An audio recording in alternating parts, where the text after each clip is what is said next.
अब हम स्टार्ट करते हैं आज की क्लास। हमने अभी तक मैनेजमेंट के अंदर सिर्फ 3 से 4 टॉपिक किए। 1 मीनिंग ऑफ मैनेजमेंट, जिसमें हमने डिफाइन मतलब उसको डिफाइन किया और उसके अंदर वर्ड्स भी पढ़े, है ना।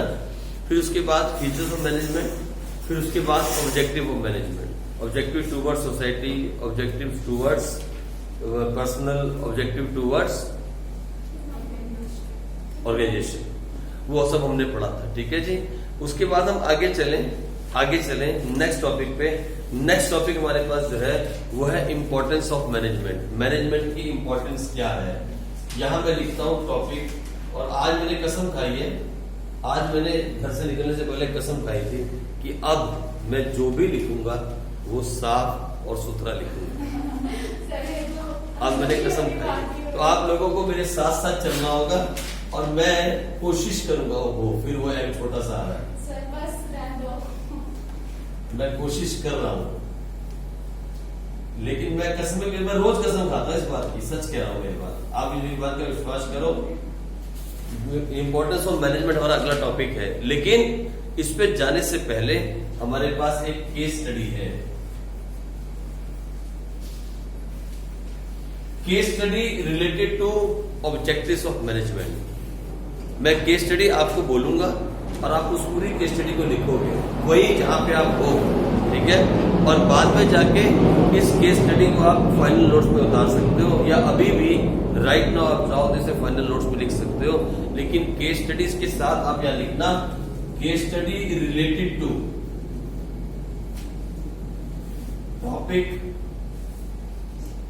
टॉपिक नंबर 2, और वो टॉपिक का नाम यहां लिख दो आप, ऑब्जेक्टिव्स ऑफ मैनेजमेंट।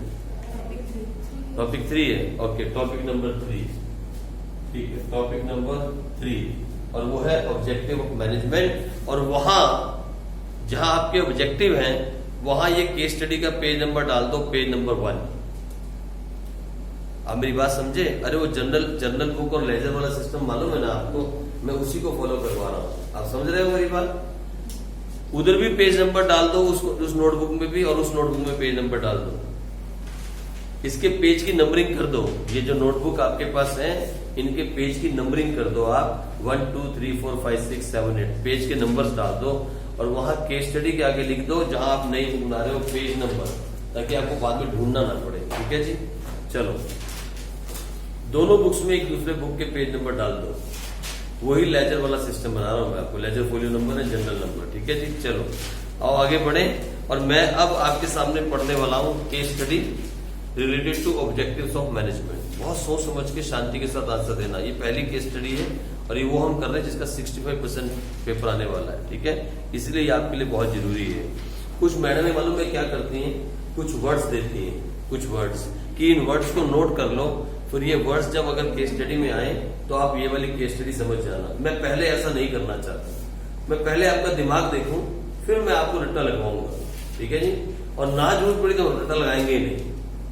मैं आपको वर्ड्स नहीं देना चाहता, क्योंकि इस बुक में जो वर्ड्स दिए होंगे वो अलग बुक में कुछ और होंगे। कब तक वर्ड्स याद करते फिरोगे? आप कंसेप्ट समझ गए? The concept of objective of management. There are 3 objectives.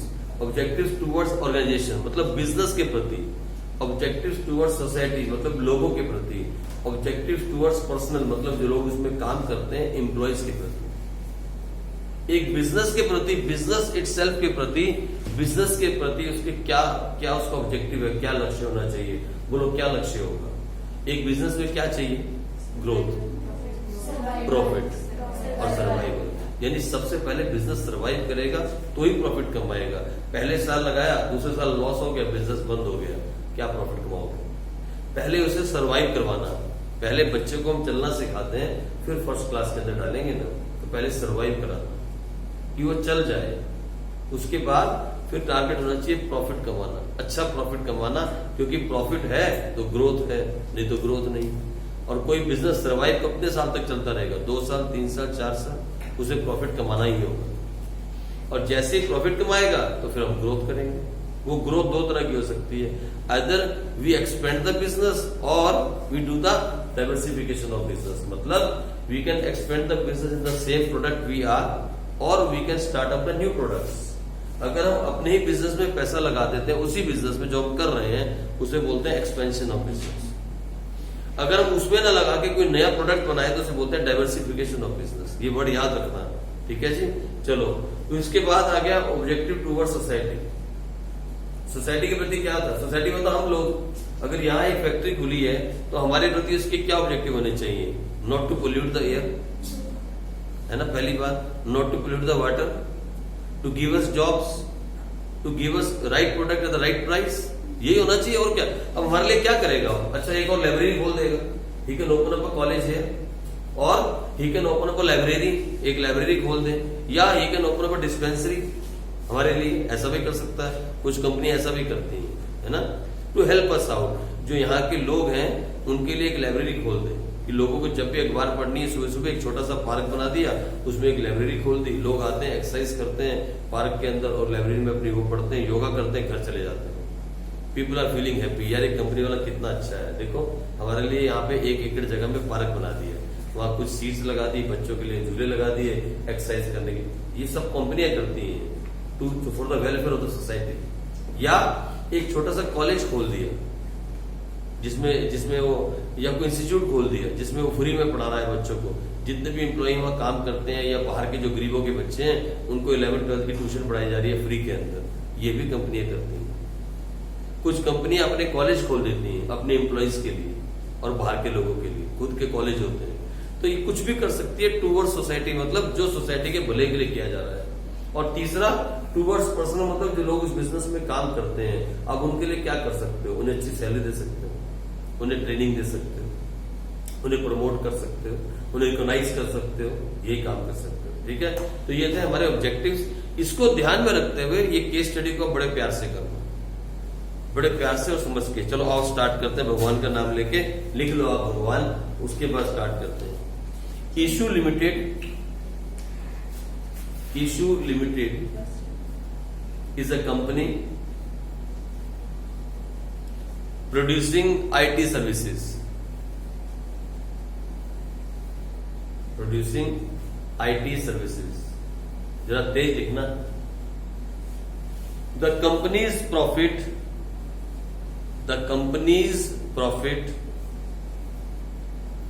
are enough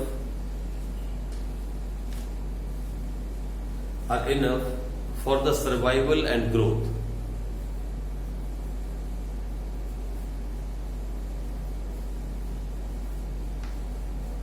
The management of the company believes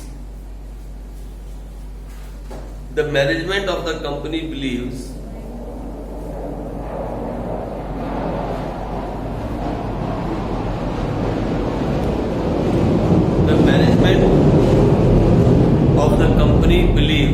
that a satisfied employee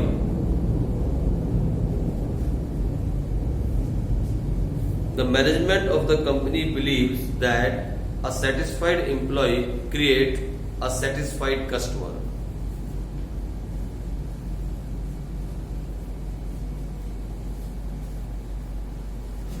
Who in turn creates profit. Who in turn creates profit, and that lead to satisfied shareholders, and that lead to satisfied shareholders. So issue limited pays, जहां miss हो गया छोड़ दे, अगला लिख ले। So issue limited pays competitive salary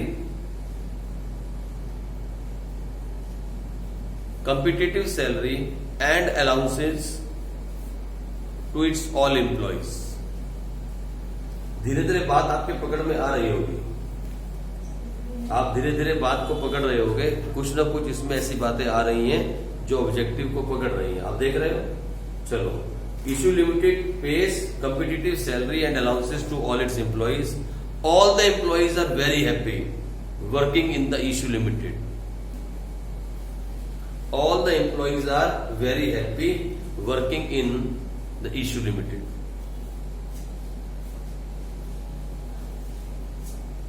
Because of personal growth and development. Because of personal growth and development. अच्छी salary भी मिल रही है, ग्रो भी कर रहे हैं, उनकी डेवलपमेंट भी हो रही है, यानी ट्रेनिंग भी मिल रही है. Very good. आगे नेक्स्ट पैराग्राफ में, the company has a very strong sense of social responsibility. Next paragraph में, the company has a very strong sense of social responsibility.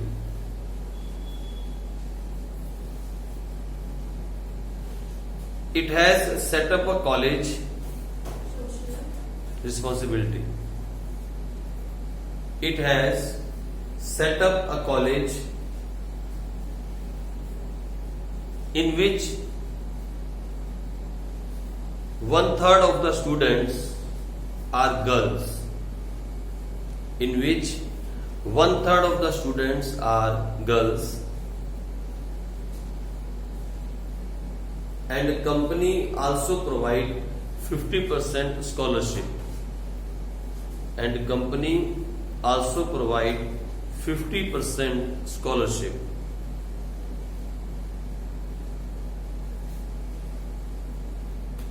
बस केस स्टडी इज ओवर. ठीक है. अब एक क्वेश्चन लिखो, question इसके नीचे. पहला क्वेश्चन आपसे ये है, फर्स्ट क्वेश्चन इज, लिखो क्वेश्चन जल्दी से, क्वेश्चन लिखो. नैन्सी हो गया तेरा क्वेश्चन लिख.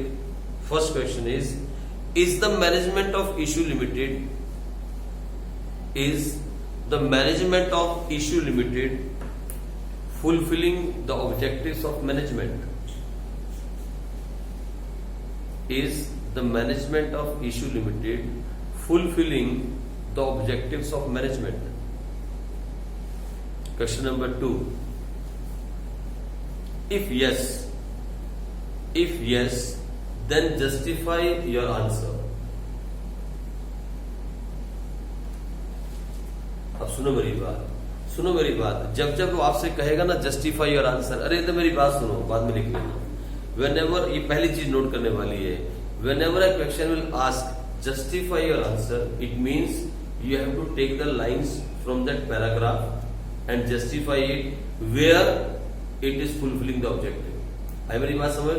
अगर आप कहोगे yes, company is fulfilling the social objective, आप अगर ऐसा कहोगे तो फिर आपको वो लाइंस उस पैराग्राफ से पिक करनी होंगी और बोलना होगा इस लाइन से लेके इस लाइन तक. लेकिन सारी लाइन नहीं लिखनी. जैसे आपने मान लो 3 लाइन है, तो आप पहली लाइन लिखो, फिर डॉट डॉट डाल के लास्ट के 2 अक्षर लिखे उसको ब्रैकेट में डाल दो. आई बात समझ. पूरी लाइन लिखने मत बैठ जाना. मान लो उसने कहा justify your answer, it means now you have to pick those lines which prove that company is fulfilling all the objectives. अगर है तो, मुझे नहीं मालूम है कि नहीं, ये आपको ढूंढना है.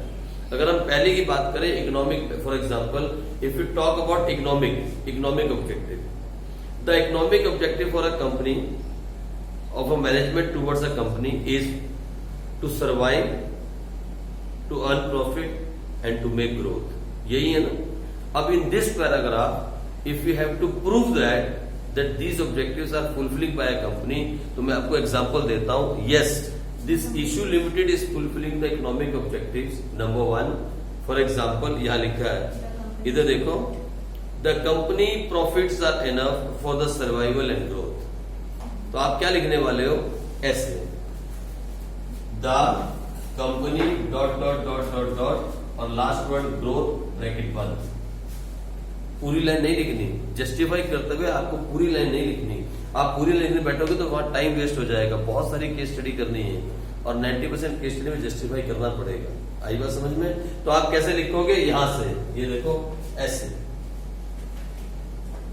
द कंपनीज, और यहां लास्ट में ग्रोथ. ठीक है, ये पैरा हो गया. या इसके आगे लिखोगे yes, issue limited is fulfilling the economic objective, because the economic objective are survival, profit and growth. ये हो गया पहला, हो गया। अब आई दूसरा कौन सा था? Objective towards society. बोलो है इसमें पैराग्राफ में? आपको दिख रहा है ये? क्या साफ साफ नजर आ रहा है आपको? बोलो कहां से शुरू करोगे? यहां से शुरू करोगे क्या? The company has a strong sense of social responsibility. It has set up a college. आई बात समझ में? आप यहां से भी स्टार्ट कर सकते हो, it has set up, नहीं तो आप स्टार्ट कर सकते हो the company has a strong sense of social responsibility. क्या लिखोगे? यहां से, ये देखो इधर, आप यहां स्टार्ट करोगे the company has a strong sense, ऐसे करके चलता जाएगा। ये पूरा पहला था और लास्ट तक ये पूरा पहला SCHOLARSIP स्कॉलरशिप तक जाएगा। देखा आपने? ये पूरी लाइन लिखने मत बैठ जाना, आप ये पूरी लाइनें लिखने मत बैठ जाना। ये तो आपने ये बताया कि इस पैराग्राफ में कहां पे ये कंपनी सोशल रिस्पांसिबिलिटी पूरी कर रही है, यहां। ठीक है जी?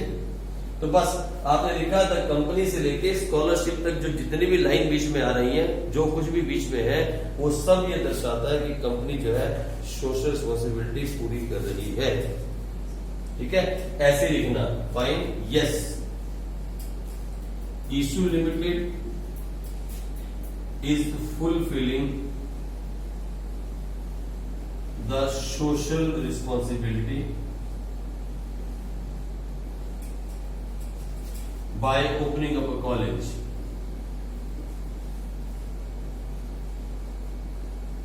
for society।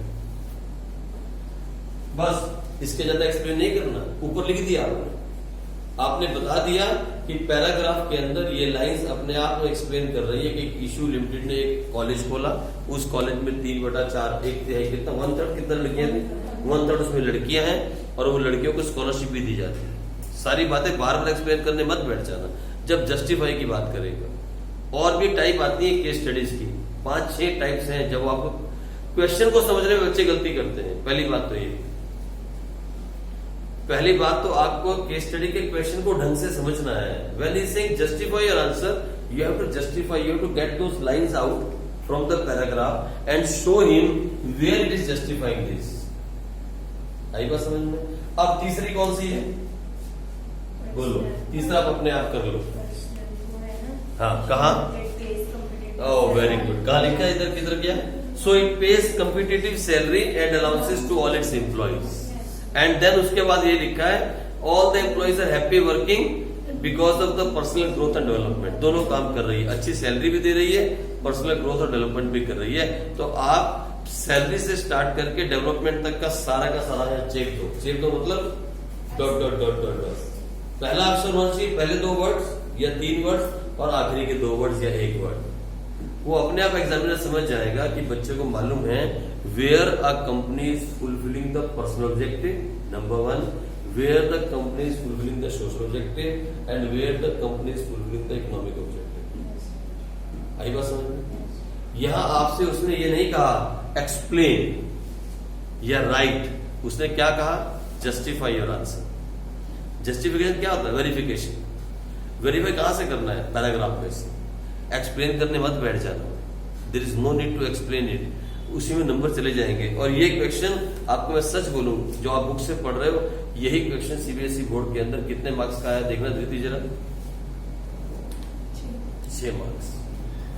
This question is of 6 marks. 6 marks. ये पहला क्वेश्चन जो आपने किया ऑब्जेक्टिव में से, ये 6 नंबर का आया, यहां लिखा है 6। समझो, पहले दिन से आप होशियार बनो, फर्स्ट डे से। पहली केस स्टडी करी, आप समझ गए। when they will ask for justify, no need to explain so many things. Take it out from the paragraph, write 2 words, ... last word, put in a bracket and say yes or no. नहीं है तो no, है तो yes, नहीं है तो no और है तो यस। ठीक है, इसमें तीनों थे। इस छोटे से पैराग्राफ के अंदर इश्यू लिमिटेड जो थी वो तीनों ऑब्जेक्टिव कंप्लीट कर रही थी। Objective towards organisation, objectives towards society and objectives towards personal growth, सब कुछ इश्यू लिमिटेड ने किए और हमने जस्टिफाई कर दिया। हो गए 6 नंबर जेब में, 6 मार्क्स जेब में आ गए। ठीक है, चलो आगे बढ़ जाते हैं। और ये देखो बुक ने भी यही आंसर दिया इस तरीके से, छोटा सा आंसर आप देख रहे हो। बुक ने भी इसको छोटे से आंसर में दिया और आपको समझा दिया कि इस तरीके से इसको हमें जस्टिफाई करना है।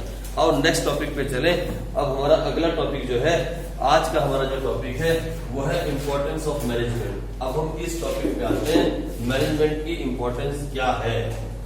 सॉरी, इसको उठा दिया, लो यही मुंह पे मार रहे और यही आप इस पे लो जी। अगले टॉपिक पे, टॉपिक नंबर 4। टोटल कितने टॉपिक है इसमें? लेकिन आप घबराना नहीं, पहले 3 चैप्टर बड़े हैं, उसके बाद बहुत छोटे छोटे चैप्टर हैं, फिर बहुत छोटे हैं। जैसे हमारा पहला चैप्टर नेशनल इनकम का बहुत बड़ा चल रहा है। वैसे तो 4 चैप्टर हो गए देखा जाए इकोनॉमिक्स में, 4था चैप्टर चल रहा है, लेकिन पहली यूनिट बहुत बड़ी है। उसके बाद सब बचकानी हरकतें हैं, एक और यूनिट है, फिर सब हरकतें बचकानी है, फिर तो टाइम पास करने वाली बात है।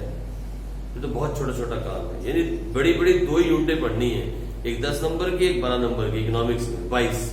बाकी 18 नंबर तो बहुत सिंपल है। 18 मार्क्स जो है they are very simple units, very very simple. वो उन बच्चों के लिए रखी गई है कि ताकि सारे बच्चे पास हो जाए। बड़ी बड़ी यूनिट पढ़ने में ही टाइम लगेगा। ऐसे ही बिजनेस स्टडी के अंदर पहले 3 चैप्टर जो है वो आपको बोरिंग भी लग सकते हैं, आप अगर इंटरेस्ट नहीं लोगे और आपको लग सकता है कि यार बहुत लेंथी चले गए। पहले में 9 टॉपिक हैं, एक में फिर 12 आएंगे, फिर एक में 9 आएंगे, ऐसे टॉपिक हैं। लेकिन when you come to chapter number 4, very small chapter, planning, और पेपर भी पक्का आता है उसके अंदर से, ऑर्गेनाइजिंग, वेरी स्मॉल। फिर वहां एक चैप्टर आएगा स्टाफिंग, वो पूरी रामायण है स्टाफिंग, बहुत बड़ा चैप्टर है स्टाफिंग, वो तोड़ देता है इंसान को। फिर डायरेक्टिंग, वेरी स्मॉल, कंट्रोलिंग उससे भी छोटा, बुक खत्म। यानी पहले 3 चैप्टर और बीच में एक स्टाफिंग, 4 चैप्टर बड़े 4 छोटे। ठीक है, और ये चैप्टर जो है ये बेसिक आपको सीखना ही है। क्या पढ़ रहे हैं यार, बच्चों वाली बातें पढ़ रहे हो, फीचर्स, ऑब्जेक्टिव, इंपॉर्टेंस, लिमिटेशन, बचपन से ही बातें पढ़ते आ रहे हैं और 12वीं में वही पढ़ाया जा रहा है। ठीक है, तो आओ, इंपॉर्टेंस ऑफ मैनेजमेंट क्या है, आओ चले जरा, इंपॉर्टेंस ऑफ मैनेजमेंट। जब कभी भी आपको इंपॉर्टेंस ऑफ मैनेजमेंट लिखने को आए तो आप कहना, आप लिखना एनीथिंग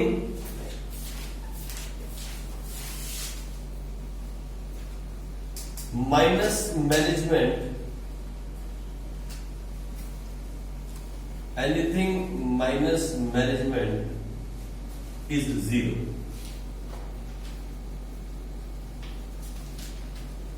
ये आपका स्लोगन है। ऐसे बहुत सारे स्लोगन मैं आपको दूंगा अलग अलग चैप्टर्स के अंदर, फाइन, अलग अलग चैप्टर्स में मैं आपको स्लोगन दूंगा। और यही स्लोगन अगर आपको क्वेश्चन आए डिफाइन मैनेजमेंट, डिफाइन मैनेजमेंट आएगा ना, मान लो आ जाए डिफाइन मैनेजमेंट 2 मार्क्स के अंदर, आपने लिखा management is a process of getting things done towards the aim of organisation with effectively and efficiently, लिख दिया आपने, कुछ भी लिख सकते हैं, हो गया। लेकिन वहां पे नीचे आप स्लोगन देना, we generally say that anything minus management is 0, वहां भी आप ये लिख सकते हो। तो मैनेजमेंट के चैप्टर का स्लोगन है ये, the slogan of chapter number 1, anything minus management is 0, means if there is no management in life there is no life. आप ऐसा भी लिख सकते हो। ऐसी वर्डिंग से ये पता लगता है कि आपको चैप्टर में कितना इंटरेस्ट है। आप समझ रहे हो, ये वर्डिंग्स बताती है कि that you are taking interest in this chapter, you also want to create yourself, मतलब आप भी मैनेजमेंट करना चाहते हो अपने साथ। आई बात समझ में। और कुछ बच्चों ने तो स्टार्ट भी कर दी होगी मैनेजमेंट। अगर अच्छी तरह से मैनेजमेंट करोगे तो लास्ट में गुड रिजल्ट आएगा। अगर अभी अच्छे से मैनेज नहीं करोगे तो लास्ट में रिजल्ट बहुत गंदा आएगा, फिर सिर्फ पछतावे के हाथ में कुछ नहीं रह जाएगा। और तब हम क्या बोलेंगे, यार काश हम पढ़ लेते। फिर हम भगवान को भी कोसेंगे और मंदिर की घंटियां बजाते फिरेंगे और गुरुद्वारे के अंदर मत्थे टेकते फिरेंगे, हे भगवान पास करा दे, हे बाबा पास करा दे, बाबा मैं तो प्रसाद करावांगी। लेकिन बाबा भी क्या बोलेगा, मैनेजमेंट की थी? नहीं की। मैनेजमेंट पढ़ी थी? हाँ पढ़ी थी। फिर की क्यों नहीं? बस उसका आंसर नहीं होगा आपके पास, है ना, है कि नहीं। God help those who help themselves. तो अपनी मदद खुद करो। भगवान को आप इस काम पे मत लगाओ, उसे कोरोना से भी लड़ना है। भगवान को कोरोना से लड़ने दो, ये बहुत बड़ा काम है। आपकी पढ़ाई से आप खुद लड़ सकते हो, उसके लिए आप भगवान को डिस्टर्ब नहीं करो, है ना। चलो तो पहले इंपॉर्टेंस, आप पहले पॉइंट लिख ले सारे। First, management helps. क्या हो गया? स्पेस नहीं है, बंद होगी ऑलरेडी।